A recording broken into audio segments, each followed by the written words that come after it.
찬양TV 이종수입니다.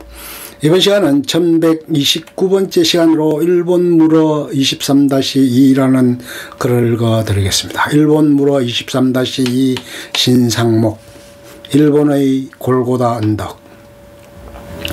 나카사키의 오우라 천주당 니시자카 언덕에서 순교한 26 성인을 기리기 위해 1865년 프랑스인 신부들이 세운 목조 고딕 양식의 성당이다.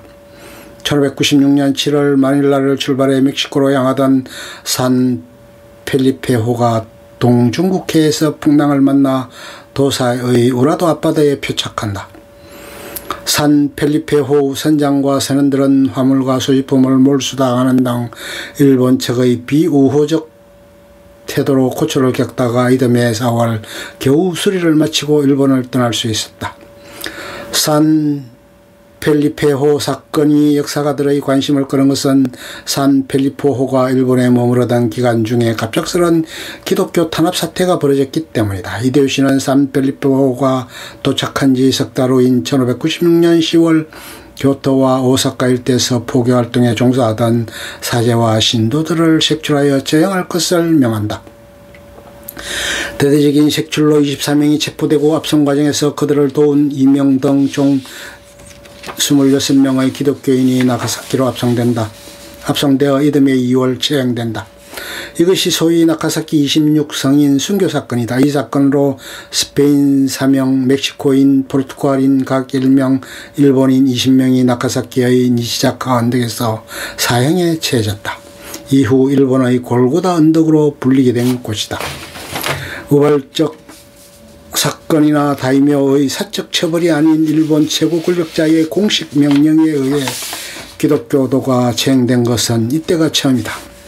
3개월에 걸쳐 체포지에서 멀리 떨어져 나카사키로 이동시킨 후 처형한 것은 이동 과정에서 기독교 금지령을 널리 알리고 기독교 포교의 중심지인 나카사키에서 본보기를 보임으로써 공포 효과를 극대화하기 위한 것이었다. 이로써 나카사키는 일본 최초의 기독교 순교지가 된다.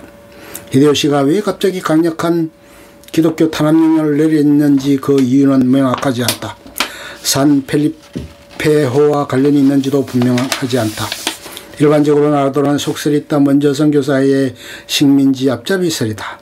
산 펠리페호의 선언이 지조 과정에서 스페인이 광대한 식민 제국을 건설할 수 있었던 것은 먼저 선교사를 보내 기독교도를 양성하고 이후 군대를 보내 기독교도와 합세시켜 내외에서 협공을 함으로써 가능했다는 진술을 했고, 이것이 히데요시를 자극하여 강력한 기독교 탄압으로 이어졌다는 것이다.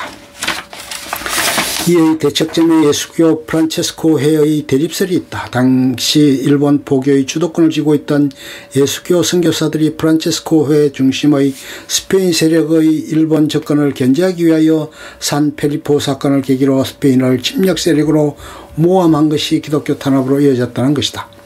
이외에 히데요시가 자신의 포교 금지 명령에도 불구하고 자신의 세력권인 교토와 오사카에서 공공연히 포교 활동을 전개하는 선교사와 그 추종 세력에 격분하여 극단적인 조치에 나선 것이라는 등 다양한 설이 분분하다. 도요토미 필리핀 침공도 계획. 스페인어 자료를 포함한 최근 연구는 히데요시의 기독교 탄압이 보다 복합적인 국제정세가 작용한 결과라는 분석을 내놓고 있다. 히데요시의 기독교 탄압은 기독교 위협론에서 비롯된 대필리핀 강경 외교의 연장선상에서 바라볼 필요가 있다는 주장이다. 히데요시는 큐슈 평정 과정에서 기리시탄 다이묘 간의 강한 결속과 급속한 교세 확대를 목도하고 기독교 세력이 자신의 권력 유지에 위협이 될 수 있다는 인식을 갖게 된다. 1590년에 들어서는 일본이 기독교 세력의 침략을 받을 수도 있다는 경계심을 갖게 된다. 이러한 히데요시의 인식 변화에 영향을 미친 인물 중의 하나가 마닐라를 오가며 교육에 종사하여 큰 부를 축적한 나카사키 상인 하라다 마고시치로다. 필리핀 사정에 정통한 마고시치로는 히데요시에게 필리핀의 본국 스페인이 식민지 침략에 기독교를 수단으로 삼고 있다고 주의를 환기시키는 한편 필리핀의 방비 상태가 약체에 불과해 일본의 힘으로 충분히 공략할 수 있으나 만약 이런 시일 내에 필리핀을 공략하지 않으면 종국에는 필리핀이 일본을 침략해 올 것이라고 진언하였다. 하라다는 1591년 히데요시의 외교서신을 휴대하고 마닐라를 방문한다. 히데요시는 마닐라 총독 다스마리나스에게 일본에 조공할 것을 요구하고 이에 응하지 않을 경우 필리핀을 침공하겠다고 통보한다.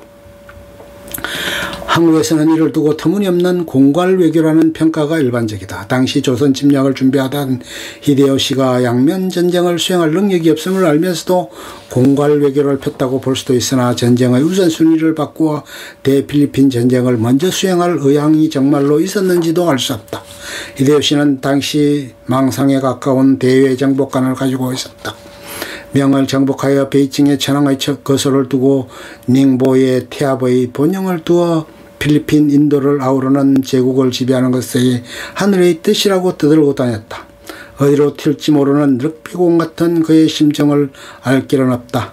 갑작스런 기독교 탄압 이유는 네덜란드 화가 코넬리스 클레치 반 비랭겐이 그린 영국 해안에서 괴멸된 스페인 무적함대. 영국과의 전쟁에서 스페인이 패한 경향으로 필리핀의 스페인 총독부는 도요토미 히데요시에 대해 저자세를 취했다. 히데요시의 요구에 필리핀 총독부는 뜻밖에도 저자세로 대응한다. 답신사를 파견해 예를 갖추는 한편 조공 요구에 대해서는 답을 피하면서 시간을 끌고 히데요시를 회유코자 하였다. 당시 스페인은 영국과의 칼레 해전 1588년 이후 무적함대가 괴멸적 타격을 입어 해상 전력에 큰 공백이 발생한 상태였다. 더욱이 네덜란드 독립전쟁으로 에스파냐의 입지 자체가 흔들리고 있었다. 이런 상황에서 필리핀 총독부는 히데요시의 진공 위협을 코스으로 넘겨버릴 수만은 없었다. 1592년 조일전쟁 발발한 히데요시 요구가 단순한 협박에 그치지 않을 수 있다는 불안을 더욱 가중시켰다. 이러한 점을 들어 히데요시의 대필리핀 조공 요구가 단순한 공갈 외교가 아니라 유럽 정세와 필리핀 사정을 면밀하게 파악하고 내려진 계산된 강경 외교였다고 주장하는 일본인들도 있다.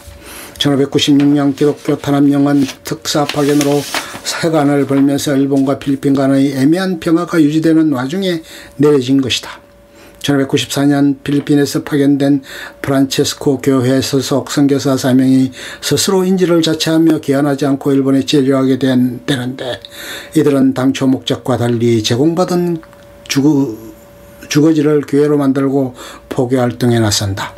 기독교에 대한 히데요시의 경계심으로 외교관계 긴장이 촉발되고 기존 선교사들도 운신이 조심스러운 상황에서 외부에 노출된 이들의 포교활동은 무모한 것이었다. 민감한 시기에 벌어진 공공연한 포교활동이 히데요시를 자극하여 26인자 행위라는 초강경 조치로 이어졌다는 해석이 제기되는 것은 이 때문이다.